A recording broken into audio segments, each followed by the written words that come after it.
Okay, I'm back. I just released a video. It is very clear. I don't know if I'm gonna keep the phone long because it's too damn expensive. I'm eventually just gonna get me one, but I do like iPhones. I want another one. But anyway, hey guys, I came on here to real quickly to tell you guys that I'm gonna, again, like I told you in the last video, I'm gonna be doing a lot of pre-recorded videos until I get my situation straight with my internet.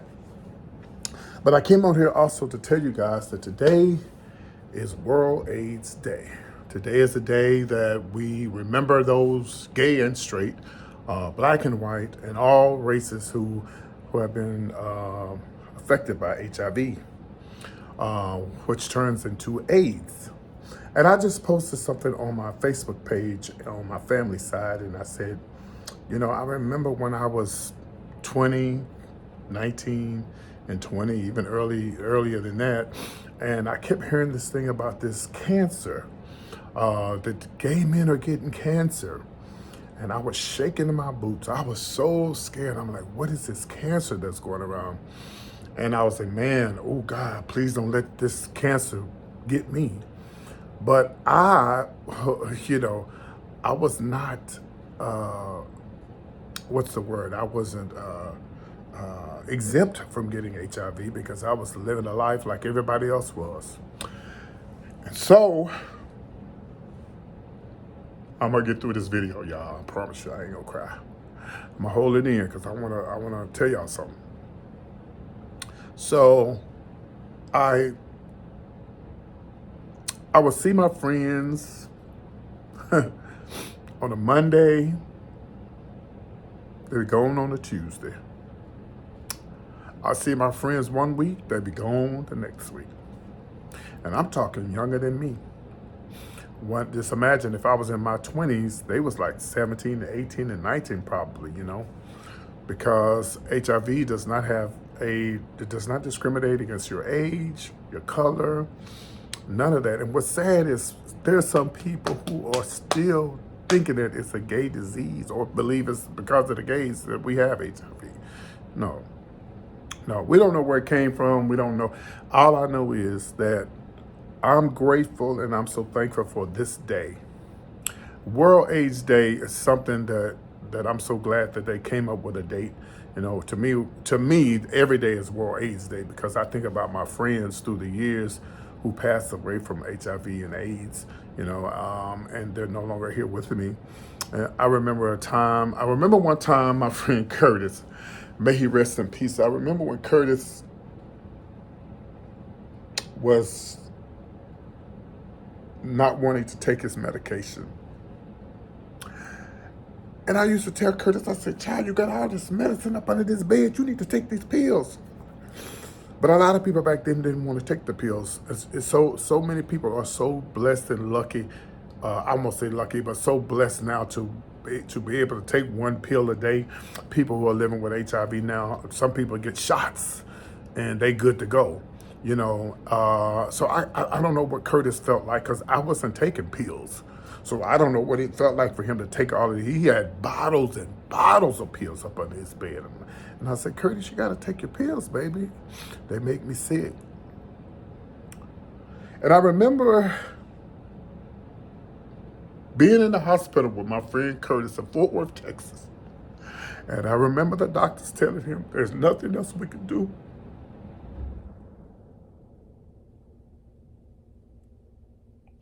I said, I wasn't gonna cry.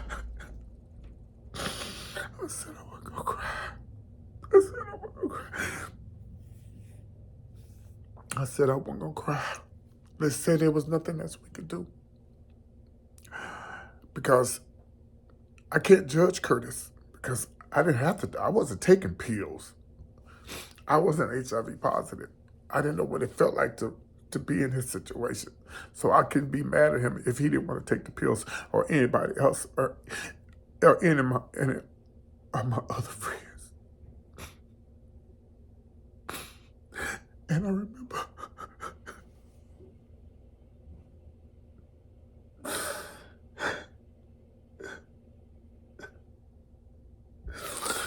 I remember there was a medication called AZT, y'all. I heard people talk about it. And they said, it's so bad. It would make them real dark. The hair would look real thin. And you just knew that they had HIV. But that was the only thing that they had, to try to cure the virus that they had. God, those so many friends.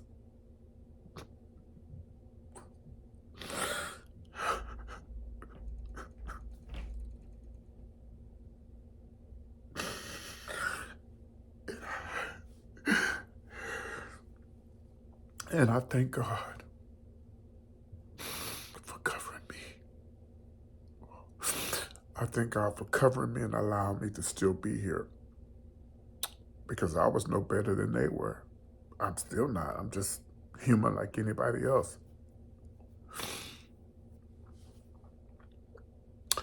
So rest in peace to everyone who died from AIDS when there was no cure and when there was no medication where people could take every day and live.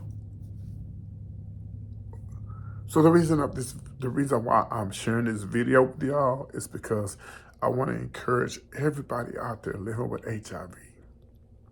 You can live a long time.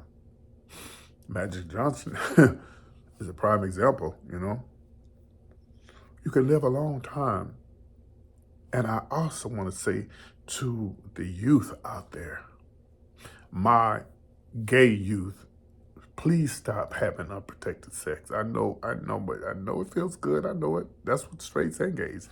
But you got to think about, do you want to take 2 or 3 pills the rest of your life, or 1 pill for the rest of your life, for every day? No.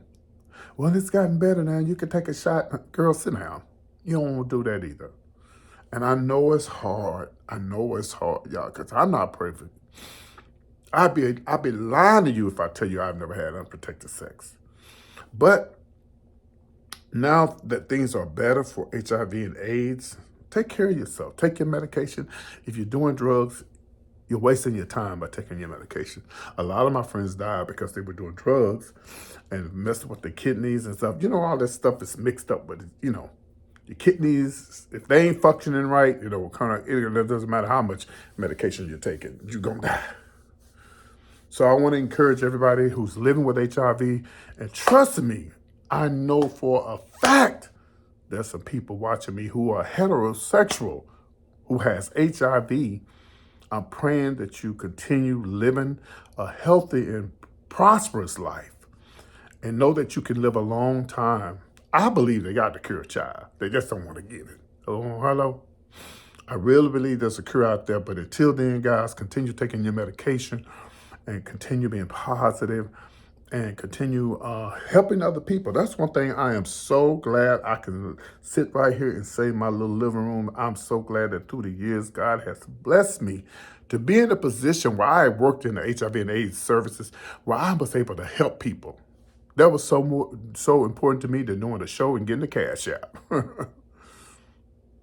So much more important to me than anything. It felt so good when I would see somebody in a club and I could see that they was slowly fading away by maybe losing their hair, losing weight.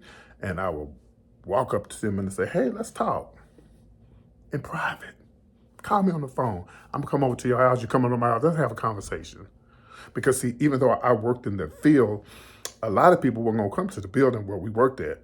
They wasn't. Because back then, people was too afraid. I'm talking about the 90s, y'all. I ain't talking about the 80s. I'm talking about the 90s. And so I would reach out to them and say, hey, I'm going to have a conversation with you.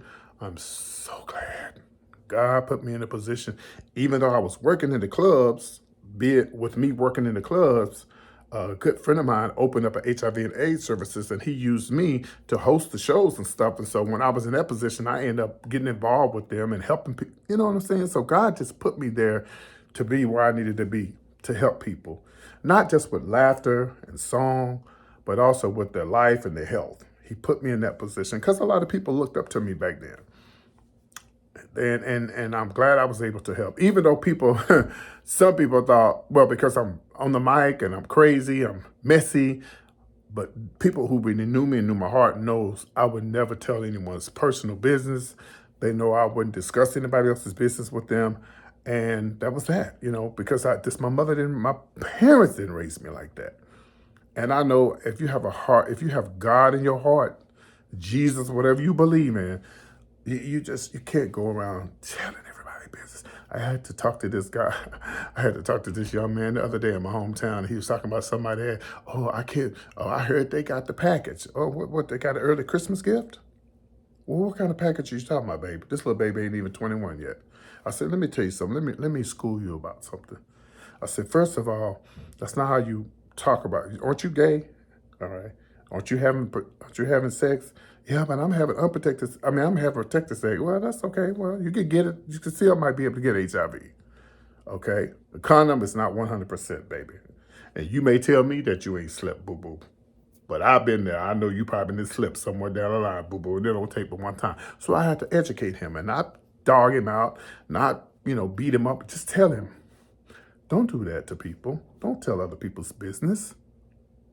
That's not for you to do. I don't need to know what you're telling me about this boy. That's none of my business.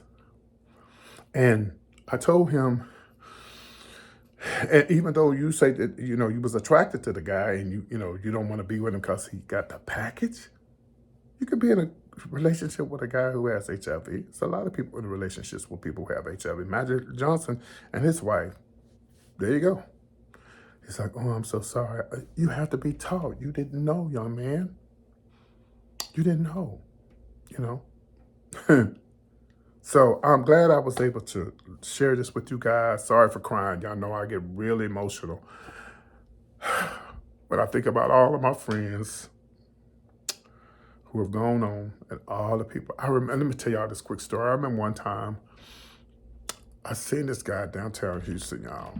And I don't think he was my age. He might have been younger than me. And we might have been the same age, but think how long ago that was, y'all. I'm talking 80s. And I seen him, and his whole face was just sunk all the way back in here like this. And his hair was like Indian hair. And, back then everybody would say, well, what's going on, And people were saying that, that they had losing weight because they're going to be models and stuff. This is what people were saying, but people started clocking and realizing that's not what this is. Then people just started dying.